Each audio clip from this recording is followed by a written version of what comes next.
Ah, hello. Am I vertical? Did I accidentally go live vertical? Oh no. All right, I guess we're doing vertical today. I don't know. Somebody tell me if I can. Geez. All right, well. I mean, I guess it's more natural to be vertical if you're gonna be streaming from a phone, anyways. Actually, saves me from having to hold it weird. Um, yeah. Okay, this works. It's just a little. Yeah, I don't know. I guess it works out. Hi everybody. Hey Nathan, tell me where you guys are from. We got Nathan Raj, Daniela, Zach, Gino Hoshi, Melissa Gavin, Ben, Dick. Hey, non-Euclidean Dreamer, how's it going? Jonathan Haywood, here we go. Oh yeah, yeah, get ready for the live stream. Live stream. Gotta do it in one. Hello from Germany, from Constance, from London, from Germany. You got two from Germany. What? What is it? What? I don't know. Hello from Poland. That's how we gotta go. Yeah. We're going to the park, cause in my home it's too dark. I don't wanna be inside all the time. I don't know what to rhyme. From Denmark, from Pennsylvania, from California, Sacramento, CA today, Vancouver, right, living in the Bay Area for now. Now we are three. Oh, great that you can improvise so naturally. From Minnesota, San Francisco. Hello, bro. Roger Gonclaves Martins, don't you know? From Iowa, Denmark as well. Greetings from Chile. What the hell? Hi from France. Helium superfluid. Very cool. Who else we got? Sally from Ohio. Where are you walking? We're going to the park today. We're gonna walk down this street. I felt like it was a nice day. Lots going on. I didn't want to be stuck in my home.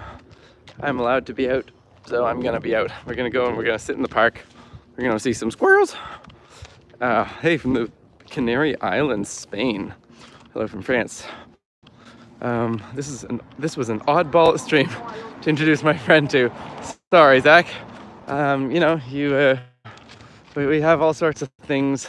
Some are good introductions.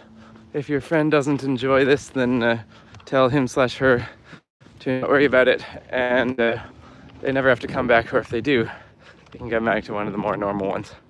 Hello from Austria. Hey, Harsh Shah. Hey, from Lancashire. Imam Guzians from Lancashire. Tim, did you remember to bring a bottle of water this time? I did not remember to bring a bottle of water. Instead, I forgot to charge my phone all the way. So we're gonna see how long we can actually do this for. I suspect that it's gonna be maybe an hour, a little more than an hour, something like that. Maybe we can try to circle back home before we run out of battery, so the stream doesn't suddenly and impromptu die on us. But we'll see. Hello. And try to be pleasant to people while you're out here, even if you got to keep your distance. It's all right, Tim. I'll tell them to catch the first one when you worked on the quarantine song. Yeah, I might. Once I'm done with this, I'll probably head back to home and do a Twitch stream, like the usual production one, because I do want to keep getting quarantine done. But for now, how's the wind, by the way? Sudden death more. Happy Arbor Day. Is it Arbor Day? What's Arbor Day? Somebody tell me what Arbor Day is.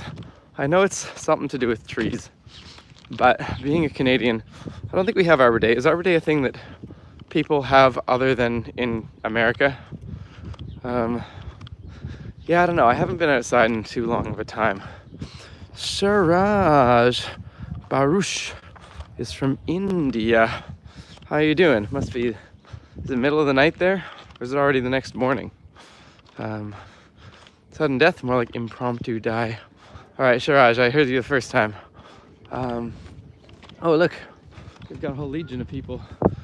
A legion of people coming out to explore. Well, at least one of them wearing a mask. Yeah, so I'm not sure what we're gonna do today. I'm just really, I don't know, I'm antsy. I'm a little bit frazzled. My sister went in for her first, so my sister's a speech therapist, speech language pathologist, pediatrics, so she works with kids.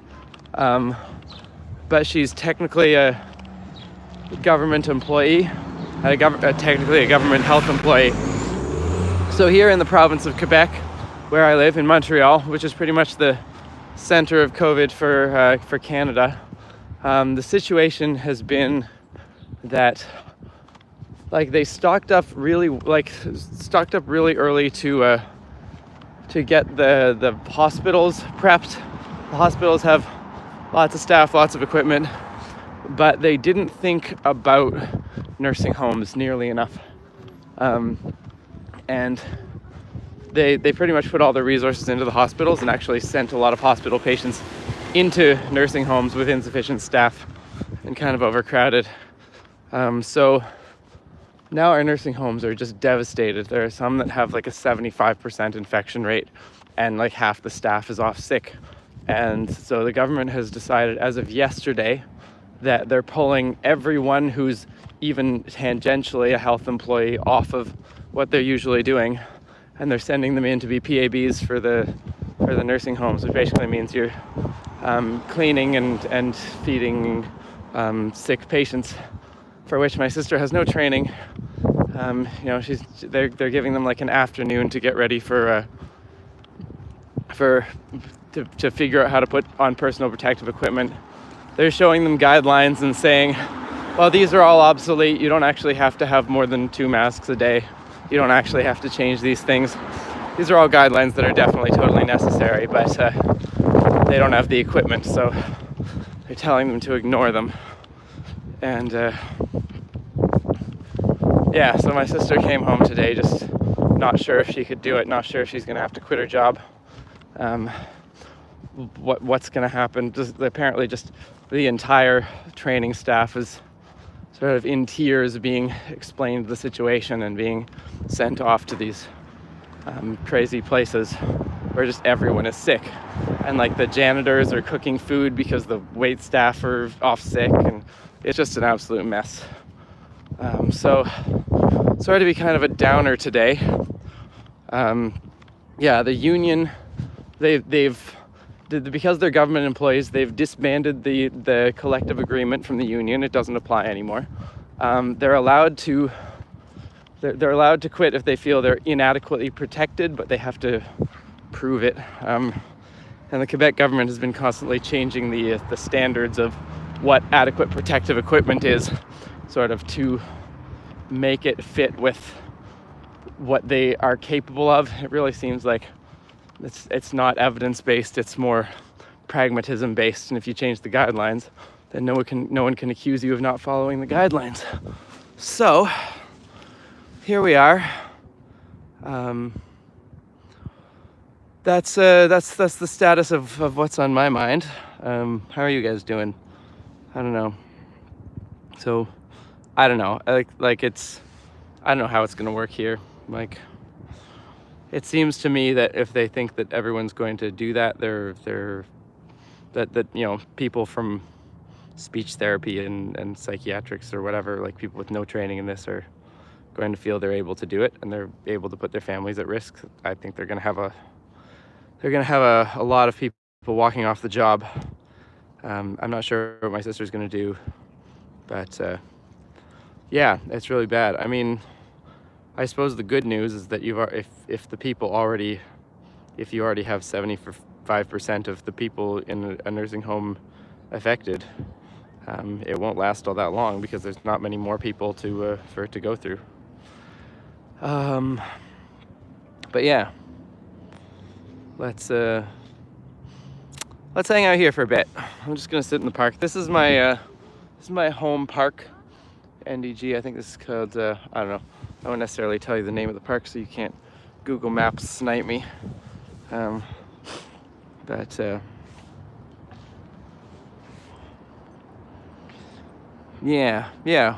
going on? What should we do today?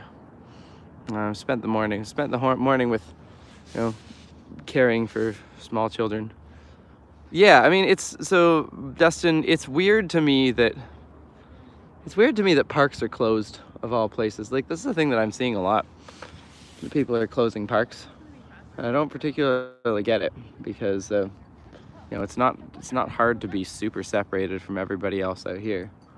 I suppose they're worried about people not staying in small groups or whatever. But you'd think if you want to keep people to stay healthy and be willing to go through quarantine where they can't get close to anybody within their homes, you would at least let them go outside and wander in the grass,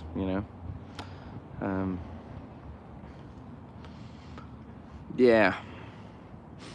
So let's see. So people ask me some questions. Yeah, that was a nice dog. Huskies are cute.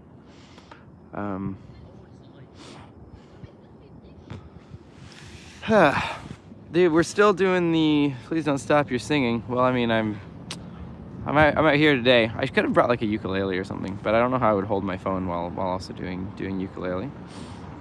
So if you don't want to watch this stream this time, if you don't feel like hanging out, that's okay.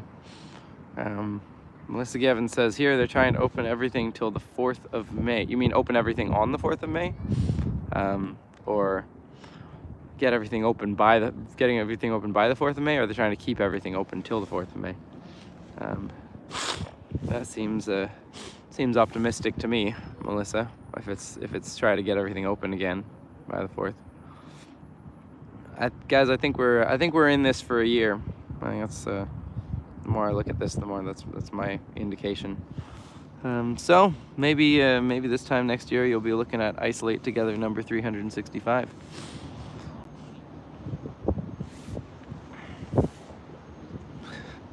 Google Maps might. Some people, I don't know what the delay is on this. Zach is asking, do I have any pets? Have you stopped making your videos? Please don't stop. No, I haven't, Shiraj. If you want to go if on Twitch, twitch.tv/acapellascience, I will be live at probably something around 2 hours from now, and I'll be working on my next parody. I mean, it's not a very happy-go-lucky parody. It's pretty mournful parody, really. But I am making it, and then I've got another song that's already finished that just needs a whole lot of animation. But I've stopped it to work on this one because this one's actually COVID related. Twitch.tv/acapellascience. Go and subscribe, subscribble. Yeah. What did you mean by that, Snipe? I mean, if there's anyone watching this who like really wants to come and find out where I live so that they can, they can track me down, which is a thing that I've been slightly worried about in the past with certain individuals.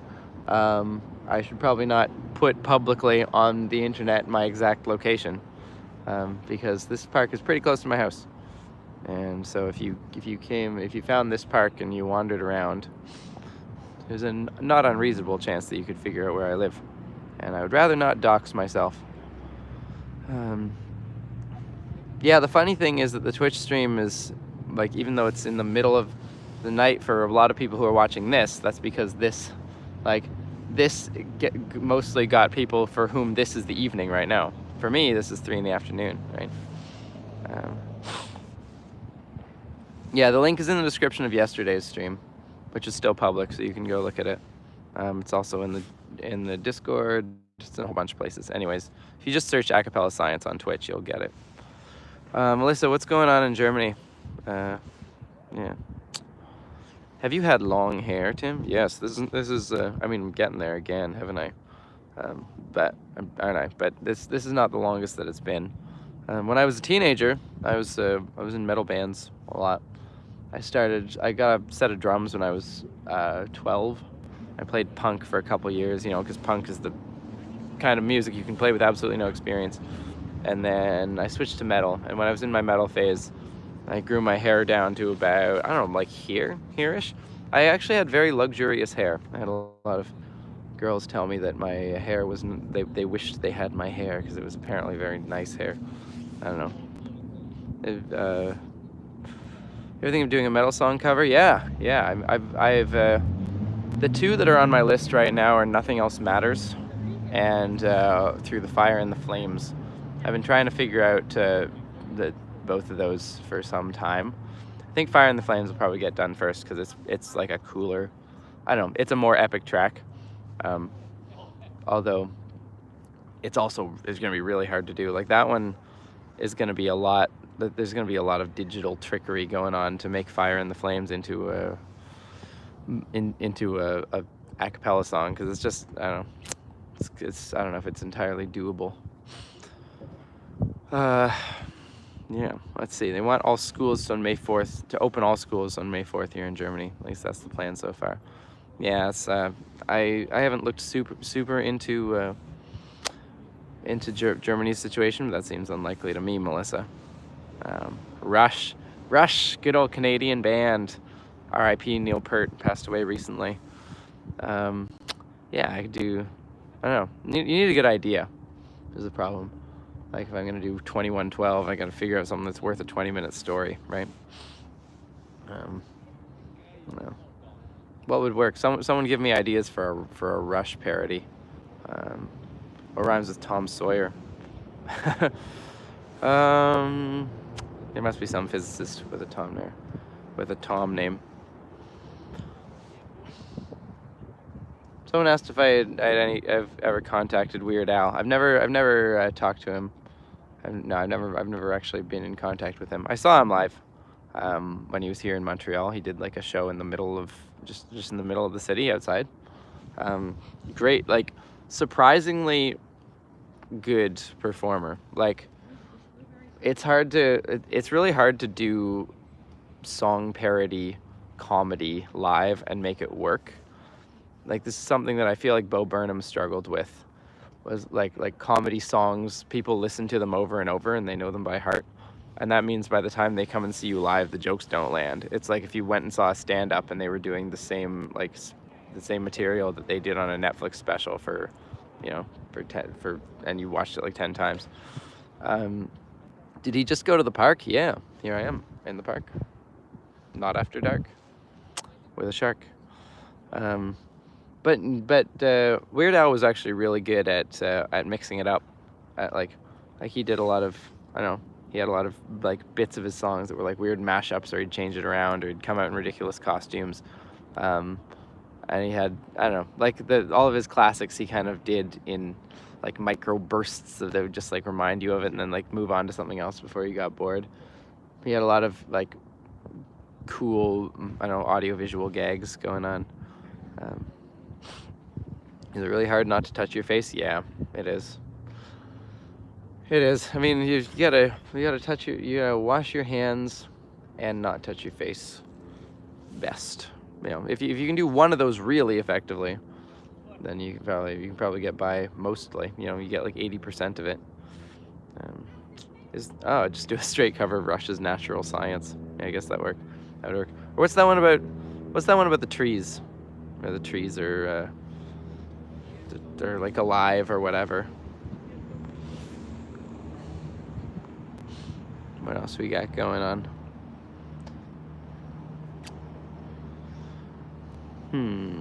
Probably do something smart with subdivisions. Yeah, I mean that sounds like I don't know the song Subdivisions, but I would guess that you could do a lot with I don't know, depends how the lyrical content is. Why is it called Subdivisions? Is it because it has a lot of weird rhythmic subdivisions, or is that just how they titled it? Because Rush had a lot of weird rhythmic subdivisions, I can tell you that.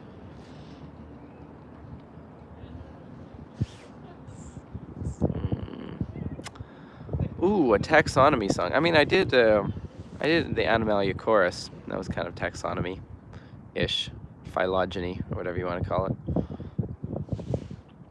Can you tell us a story? You mean like a fictional story? Like a story about my life, or a story about a dinosaur or something? My niece and nephew have been clamoring for stories. Tell us a story about a scary dinosaur. All right. Well, once upon a time, there was a scary dinosaur that was best friends with a tiny little sheep, and the sheep had lots of troubles. It would get lost down the river, and every time it fell into the river, it would go bah bah, and the scary dinosaur would have to go and save it. Now, when the sheep was in the fields, the wolves would come and growl, roar, and then the scary dinosaur, even though it was friends with the sheep, was scary enough for everything else. So it would go off to the edge of the field and roar at the wolves even louder, roar, and scare them all away. One day, the sheep fell in the river, and it was carried downstream and over a waterfall. Whee! Sploosh! It landed in the water, and for a long time it didn't come up. The scary dinosaur was not perturbed. It ran off the edge of the cliff right beside it. Whee! Splash! And a giant splash. The splash was so big that the sheep was blown up into the sky and landed safely on the riverbank. And that is the end of the story. The scary dinosaur and the sheep went home to their cave and they lived happily ever after. The end.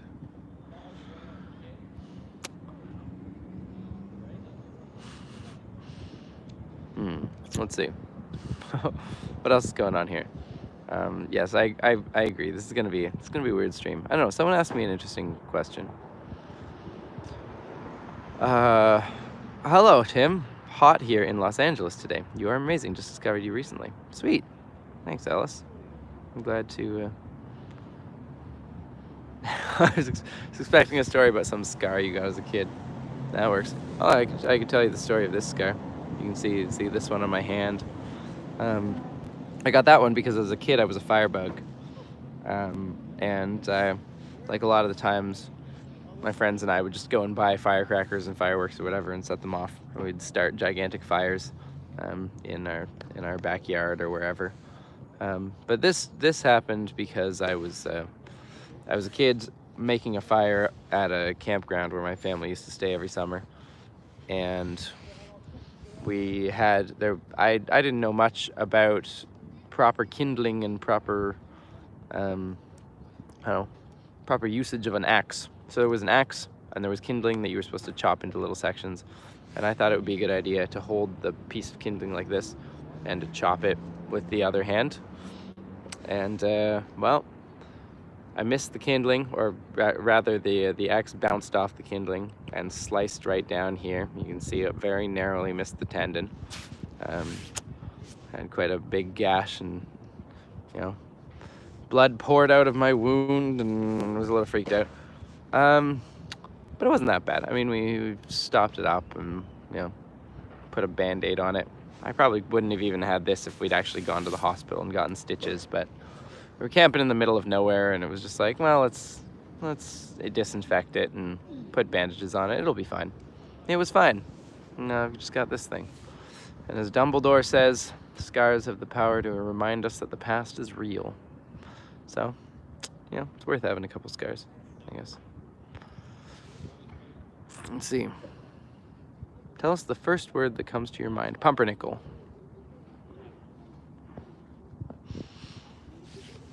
I once nearly cut off my finger because I was washing a tea kettle and it exploded in my hand. Oh, I did. I exploded a Pyrex recently. I was making candied apples with a friend of mine, and we put the wrong burner on and left a big Pyrex bowl on the burner. And Pyrex is very heat resistant, but it's also and very, very well, it doesn't break easily. And I'm pretty sure the reason it doesn't break easily is because it's a tempered glass, and tempered glass is under high internal strain and stress, which makes it really, really, really hard on the outside because there's all these internal forces in it. But it also means that if you do succeed at breaking it, it explodes. So that is what happened. I'm not sure if that's what happened to your ceramic. It might have been. But I heated it to the point of breaking, and it exploded. And went all over the kitchen in tiny little, incredibly sharp shards. It was very long to clean up. Are we doing injuries? We could do injuries for a while. Borosilicate. Pyrex isn't anymore. You saying Pyrex isn't borosilicate anymore, or we now use borosilicate? My stepdad once cut halfway through his thumb while cutting kindling. Oof. Decided to super glue it together. That's I mean, super glue does work to seal up wounds. That's true.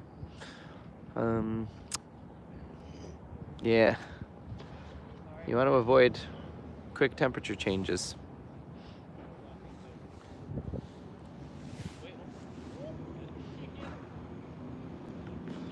Do you have a favorite element?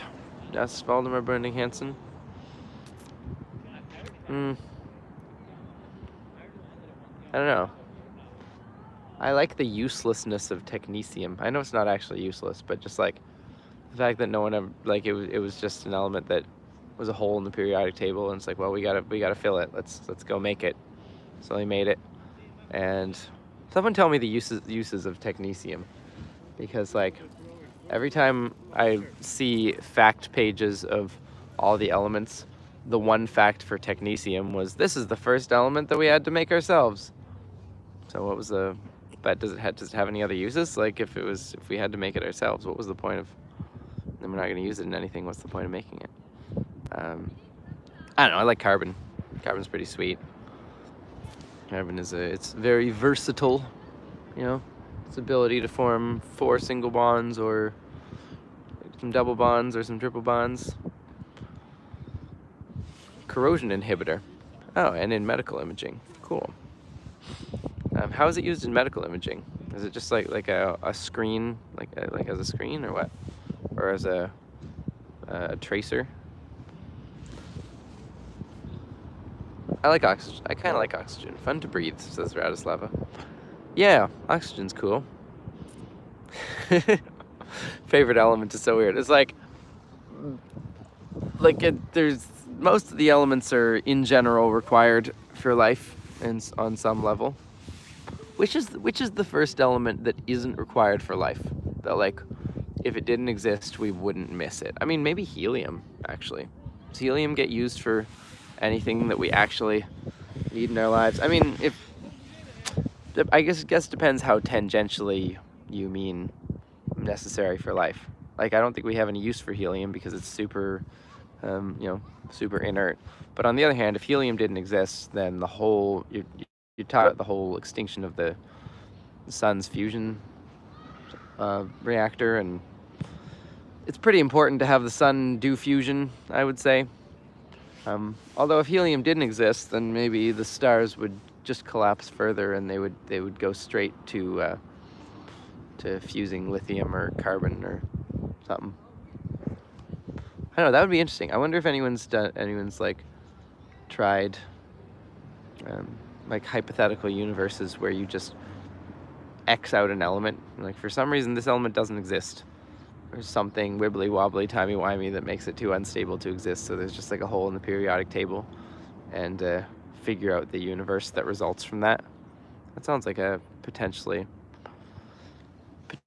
a science fiction premise that someone could try if they're super into like hard sci-fi. Yeah, remove one element. If you could remove one element from the periodic table, which one would it be? Valdemar, you keep asking me for my favorite fundamental constituents of the universe. I don't know. It's hard to tell things about favorite elemental particles because really, I don't know what the elemental particles are. Ewa says carbon just to make things difficult. Well, yeah. I mean, it'd be difficult for somebody, but not for us, because we wouldn't be around for it to be difficult, would we? Let's see. Federico says, I'm a PhD student in artificial intelligence. Any cool idea to apply it to physics? I mean, the first thing that pops to mind is I mean, there's two ways for that to go. One is that more and more physics is just like collecting massive amounts of data and needs better ways to process it. So I know for like the big physics collaborations like LIGO and the LHC and stuff like that, like there's so much data that you have to pare it down with a huge amount of like you have to do a lot of thinking to decide what data you want to look like, because it's just producing like, you know, terabytes every second. And that means that often you can't actually look through the data and just see what there is. You have to know what you're looking for and then go searching for it. And that's a problem that I feel like artificial intelligence could be very helpful for, right? Like taking that amount of data and doing the kind of like broad scope looking for patterns that aren't yet known that AI can be really good at. You know, that I think I mean there's already a lot of work going on in that, but it's a problem that definitely isn't solved. So if you wanted to, yeah, that's one way. I mean, if you want to stick on the more physics as applied to artificial intelligence research side, I would guess that, you know, we should look at quantum computing, because that's probably probably where the greatest source of combination of those two ideas right now. Like there's actually very few quantum computing algorithms. We know of a couple. We know Shor's algorithm and Grover's algorithm. You know, for things like factoring large numbers. There's like a couple good ones, but quantum computing is actually like a real. I don't know. It's like a couple trick pony at the moment, and there's probably a whole bunch more that can be done with it. That I don't know. I mean, one interesting thing is the application of AI research to actual physics research. Like, I don't know. I mean, this is what Wolfram is trying to do right now, and I haven't looked seriously into Wolfram's whole setup. This new thing that he's announced with like trying to use neural nets or like neural net models to establish like a fundamental physics theory. I have no idea how successful that's going to be, or how much of it is reasonable versus sort of self-delusion. But it's definitely true that there have been neural nets that have rediscovered a lot of classical physics. Like you just put a whole bunch of data in and you ask them, hey, what's the rule that explains this data? And, you know, they come out with, you know, Newton's laws or like least action principles or whatever. And that's the kind of thing that if you could get it scaled up, you know, might be really good for breaking through to the next level of physics. Because right now all that it's able to do is rediscover what we've already discovered. But we know that there's big problems with our theories, and we've been fighting to get them to work for quite a long time with each other. And that's not a thing that we've done yet. So it might take a mind smarter than us to do it. Or the thing is, like, if it takes a mind smarter than us, then AI will do it eventually, but it's going to be a long time. You know, it's going to be until we have general AI.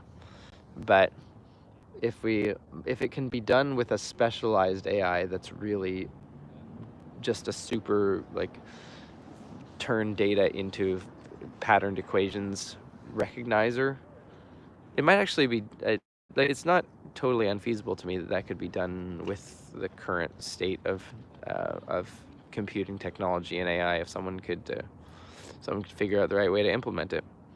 So I don't know. I guess that would be the answer to my question. Lop Gabor says, why did the physicist and biologist break up? Because there was no chemistry. Well, joke's on them, because biology has plenty of chemistry. And physics is also the source of chemistry. If they couldn't generate chemistry coming from both sides of it, they deserve to be alone. This is what I would say. Okay? If you can bend one element, which will it be? Mine's air. Air is not an element. You could bend nitrogen. That's most of air. If you could bend nitrogen, you're most of the way there.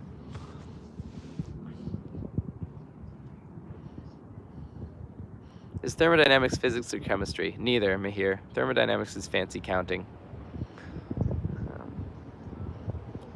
Yeah, nitrogen bending. Let's see what we got. Hey, Tim. Do you think you'll ever do something with rocket dynamics? Maybe.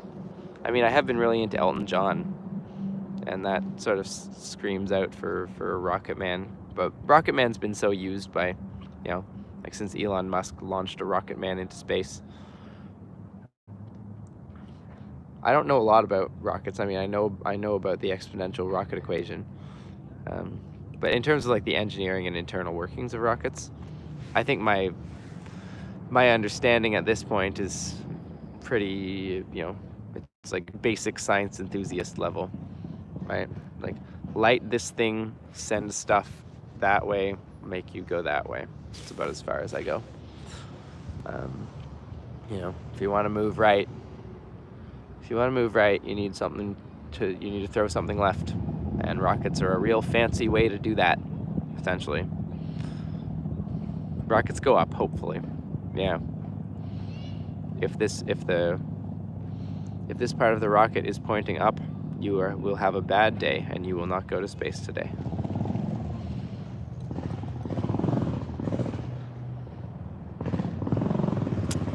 Full flow combustion. What's full flow combustion? I don't know, guys. I'm pretty tired right now, actually. What have you got going on in your life? And what are you interested in? What are you researching these days? Tell me facts so I can exploit them, so that I can steal your knowledge and put it into videos. I've got, what other ideas do I have? So I've, the Fire and the Flames one I want to do based on, well, it's Through the Fire and the Flames by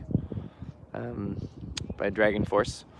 That one's going to be about the fires and flames of creation, both the Big Bang and like the ignitions of stars, that sort of thing, and how we emerge out of these things, like the collision of matter and antimatter and the birth of the universe, stuff like that. The Nothing Else Matters one I would like to do about dark matter, because it just seems pretty obvious. Field Vibrations is already finished being recorded. The Quarantine song, which is Imogen Heap, Hide and Seek, which is what we're streaming on Twitch right now, is getting there. We're about 2 minutes and 30 seconds into it. Yesterday we streamed/produced for like 4.5 hours, and did about 25 seconds of recording, which brings us up to about 2 minutes 30. What else have I got in the works? I've been wanting to do Africa, Toto's Africa, based on the Out of Africa hypothesis and human evolution. I don't know. I must have other ideas. There was one I was thinking that I should do. It would be nice to do like an overview of an entire, like a sort of a band or an artist's entire discography. Something like, I don't know, because I'm always, I don't know, it's kind of a meme that I'm more into Taylor Swift than people should generally be. I've been considering what I could do with like all the different eras of Taylor Swift, who's undergone many different transformations. And the one thing I can think of so far is the song Trouble, which works really well either with Hubble or with Bubble. I blew you a bubble when you walked in. I mean, I don't know what else to do with that. But like with the other one, like if I could do something like a Swift guide to telescope technology, do something with Hubble, right? But that's like literally the only idea that I have for that one. I don't know. I guess the idea would be to figure it out by the time James Webb's launching. Maybe catch that wave. I knew you were treble when you walked in. I'm all about that bass, no acid. Yeah, I like those ones where you can go back and like look at the entire evolution of a field. Like Exoplanets was really fun too. It just took forever. You know, it wasn't just the researching it was I don't know, a little challenging, but it was mostly just like the fact when you're doing a song that long, you just have to keep going.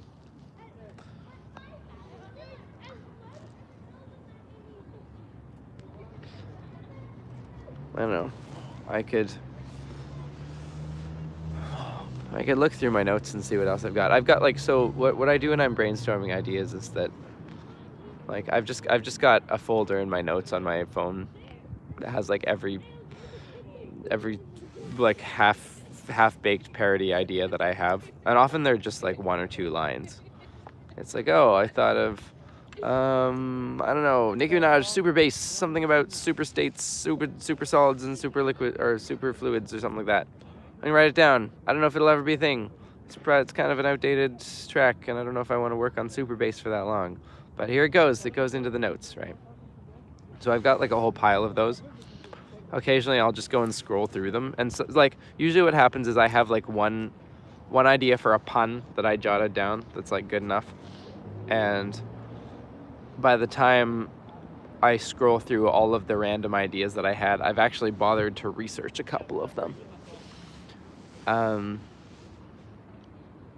So that's probably where most things come from. It's like, oh, that's a good enough idea in terms of like the joke or the the connection to a song that it would work. And then I'll come back to it and say, oh, I actually know enough about that, or I've encountered enough interesting insights to that. I have an idea for a calculus parody of Shake It Off. Unfortunately, Alap Kabor, I already did Shake It Off. But so I wouldn't be interested in that idea, but I very much, like, I feel like we should get something, like right now the Discord, which if you're not on the Discord, you should go open up yesterday's stream, which you can find on my videos page, and you should go sign up in the Discord. Apparently there's lots going on in the memes page right now. The creative projects one right now is like, it's just general for whoever is making a creative project can like post it in that part of the Discord. But I actually think it would be like, I don't know if it belongs in creative projects, but it belongs somewhere. We should try to figure out something like a science parody academy, where I can, or even like an a cappella science in totality academy. I feel like just science parody song would be easier, where I can get a few of you and like, I don't know, walk you through how to think about writing and producing these things, maybe go step by step. Because I get so many people asking me like, hey, can you do this? And it's like, that would be like maybe, but honestly, I don't have the time. You know, I have more ideas than I can implement. And yeah, Zach says you've got ideas. Yeah, there are quite a few ideas that we'll get there. I think ideas are easy to generate, and hard to implement, and that would be a huge undertaking. But it's one thing that I have thought of. Maybe you guys thought of too before I did. Yeah, I do have an ideas channel, but yeah, something more like a real, I don't know, something formal, like maybe a series on here or something. If this keeps going for a long time, I keep saying that. I mean, we've been 33 streams now. I feel like this is gonna keep going for a long time, but yeah. I don't know. I'll see about that. If there's any interest in that, maybe there's something. I think we're gonna put in a voting channel on the Discord too, so people can vote on, or like whether there's interest in stuff. And once we get that, I'll see if there's any interest in that kind of thing. I expect there would be, because it would be cool to go through the process step by step, like take people through it, and like give you assignments, you know, like an online class kind of thing. It's like, okay, this week your assignment is to brainstorm a whole bunch of ideas and then start researching them, or like your assignment is to write, one verse to a song that, using these principles that I have laid out for you or whatever.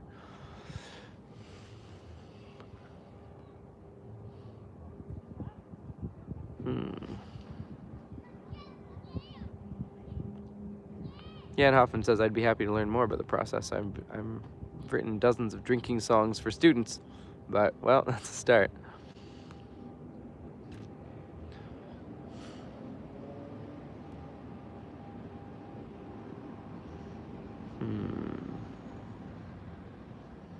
Did you watch Taylor Swift's Soon You'll Get Better? Nope, I did not.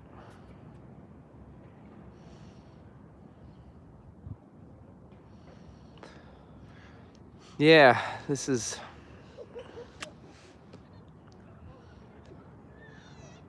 Hang on, you want to get up? Let's get up. Let's move around a bit. I can show you around the neighborhood if you want. We got some... What we got? We got some little old ladies.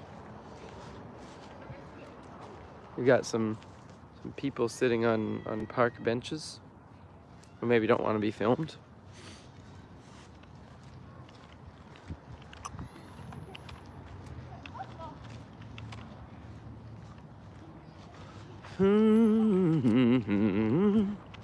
It's actually pretty warm out here. It's probably like, 10, 12 degrees, something like that. There's some people getting some exercise. They're not really staying 6 meters apart or 6 feet apart, but close enough.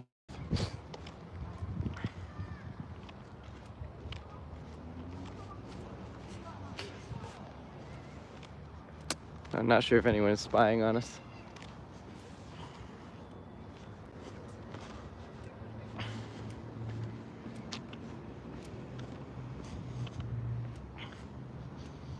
Reborn Cicada says, in my country you'll get arrested for walking outside without official business. Yeah, well, where are you, Reborn? Here in Montreal, you can walk outside just fine. You cannot congregate in groups. You cannot visit people's houses unless you have an essential reason to, as far as I know. And the buses are still running. You might have just missed. I mean, it makes sense to me to keep people out of groups, but it doesn't really make sense to me to keep people from going outdoors. If people want any hope that the summer is going to make a virus spread less, the reason that the virus spreads less in the summer is that people are outside and exposed to the sun and far away from each other because there's just more space because they can be outside, right?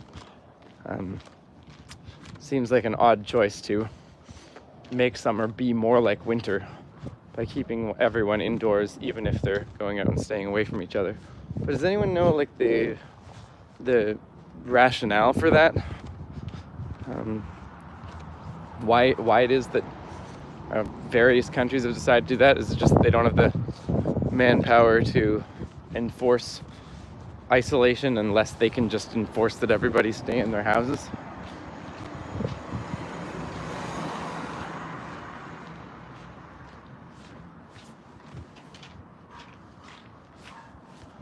Yeah, I guess it does depend on population density.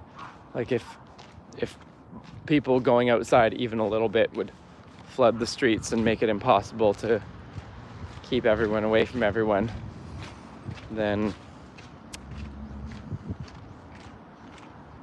yeah, I suppose that makes sense.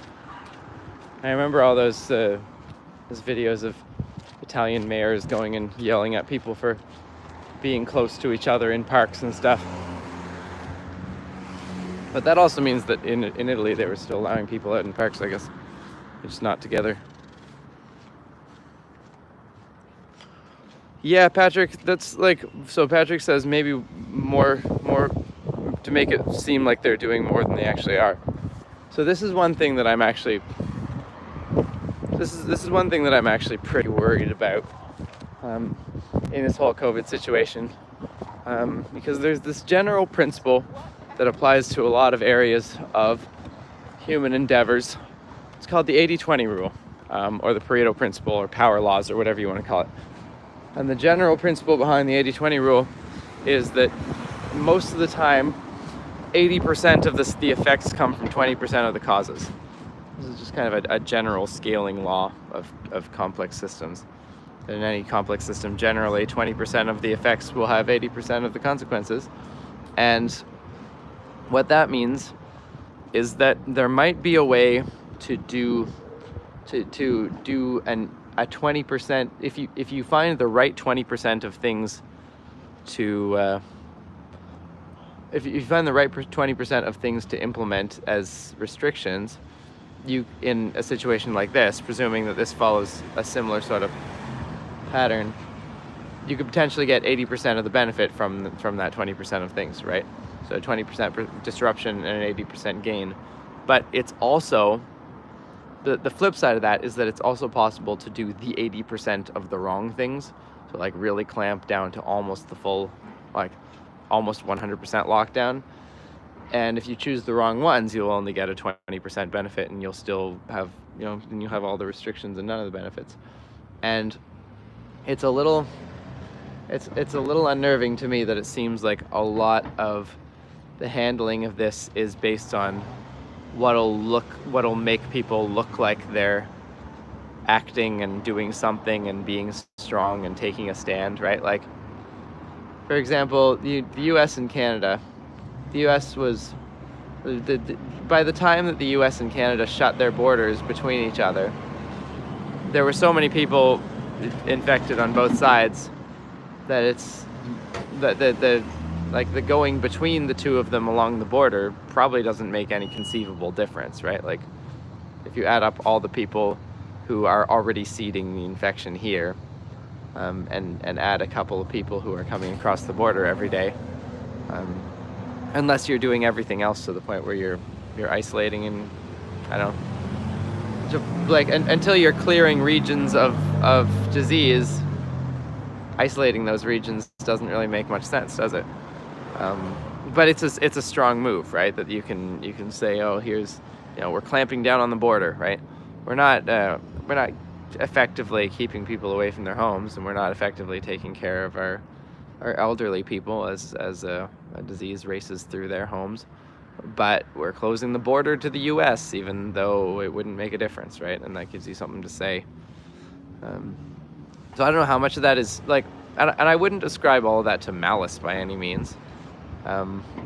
It's just that if you're not, I don't know, if you're a politician, there are particular solutions that'll come to you that seem obvious or that seem implementable for you, and those are the ones you go for. Yeah, the world is planned by a big social mess of varying incentives, and if it needs to have central planning, that doesn't necessarily mean that there is anyone centrally planning it.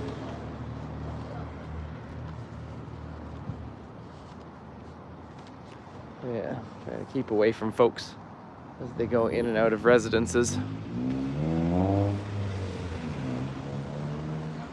Yeah, I still gotta watch that Vi-Heart video, don't I? Let's see if I can cross. Hey, let's run across. Woo!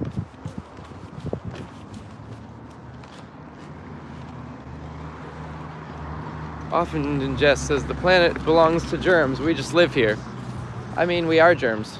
I don't mean that in the like, we are the virus sort of way.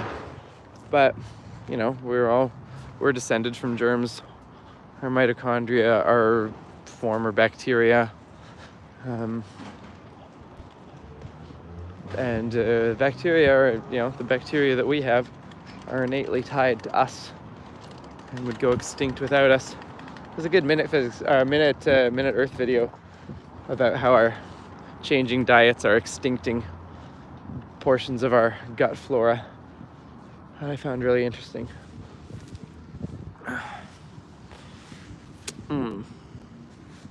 There's a thing I was thinking about today.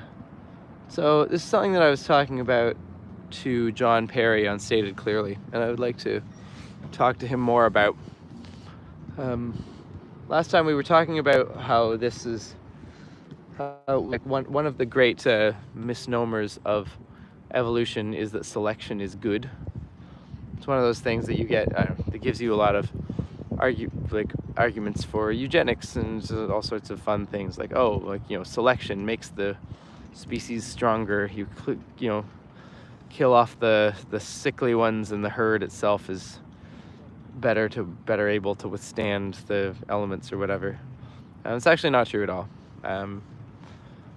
Every selection is pretty much bad for a species as a whole, because you have a certain portion of genetic diversity that would allow you to get through a certain range of circumstances. And if you every selection effect removes some of that genetic diversity, and if it's already removed, you can't get it back. So if you then encounter another selection effect later that has the opposite overlap, where the only things that would have survived were the ones that were preferentially killed off by the previous selection, then you just die as a species, right? Whereas you could have survived previously. So it's advantageous for a species to avoid selection, natural selection, as much as possible, and preserve your genetic diversity for when you need it. The upshot of that is that it's interesting to think about, like, there's also this misnomer, I guess, that you and I come from, like, are in some sense a product of death, that it's the result of that we're the result of the billions of organisms that failed to be the right thing that survived, allowing you and I to be the thing that survived. But in fact, it's kind of the opposite. We're a product of life. Everything that died is a product of death, which is pretty obvious to say. But if nothing had ever died, if there were never selection, if the first time an organism replicated, both its all of its progeny replicated and all of their progeny replicated down and down till now, if the whole tree had never been pruned, our branch would still be here. We're in fact, the whole tree has been almost entirely pruned. There are very few branches surviving, and the ones that do survive are the ones that are very adapted to the environment, and those are us, right? If you never had any selection, you would have a whole bunch of organisms that were just entirely hopeless, that would have no chance under any sort of environmental selection pressure, and you're just arbitrarily keeping alive and replicating.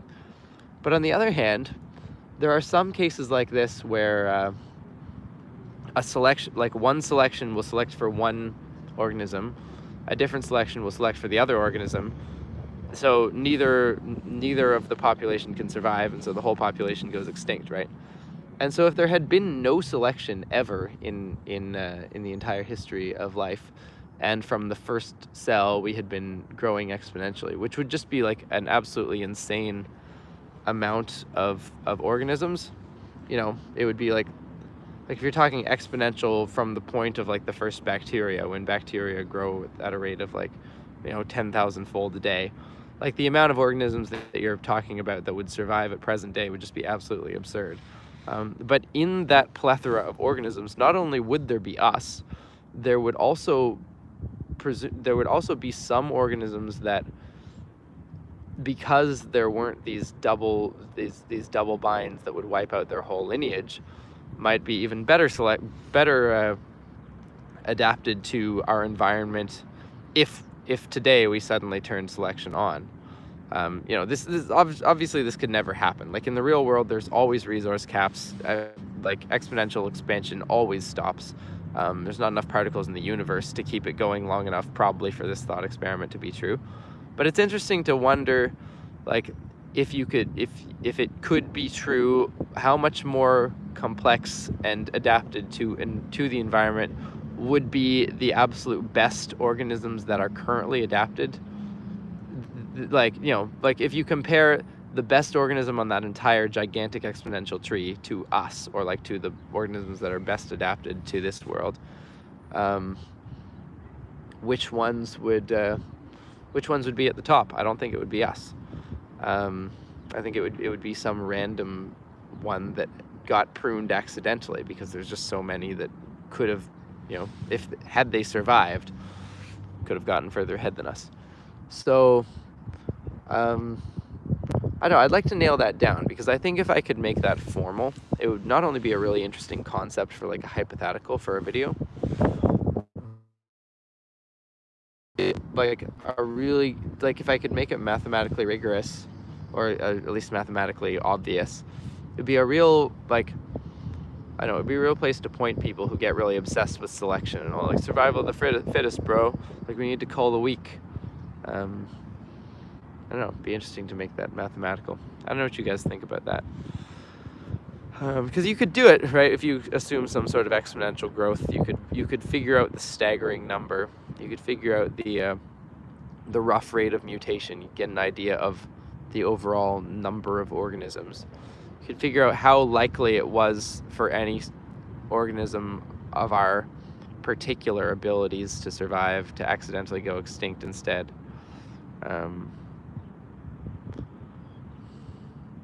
Yeah. See what people are saying. We also have epigenetics. That's what governs most of our genetic expression. Yeah.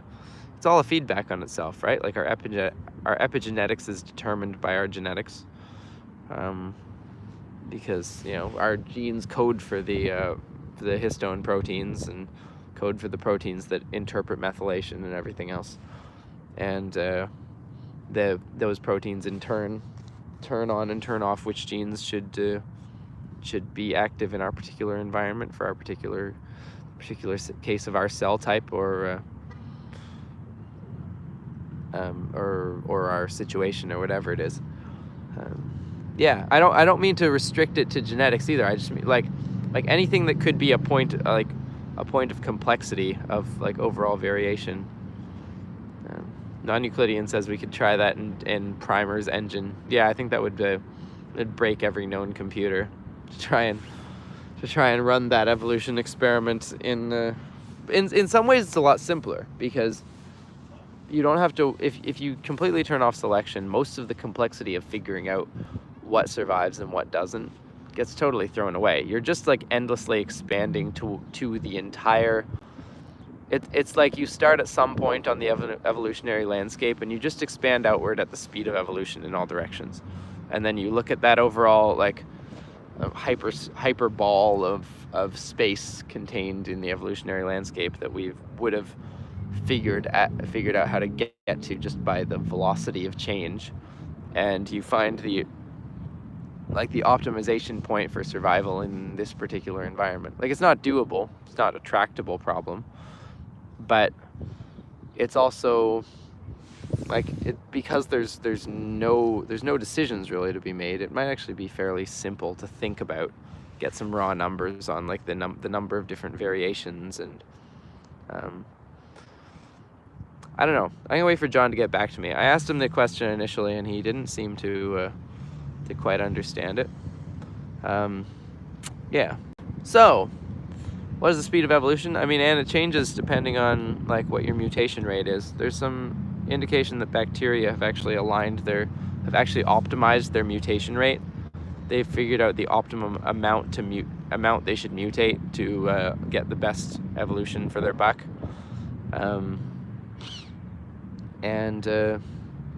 Whereas us, it doesn't seem like we have. But there's some animals that have higher mutation rates, some that have slower. That itself seems to be in some ways an adaptation. You know, organisms that have a history of having to mutate fast will end up mutating fast. I mean, our B cells can ramp up their rate of mutation to figure out a novel pathogen really fast. So there's some play in that. Guys, I think I'm gonna have to go because my battery is at 1%. My battery is about to die, and so unfortunately I didn't get a lot of time to talk to you here in this park.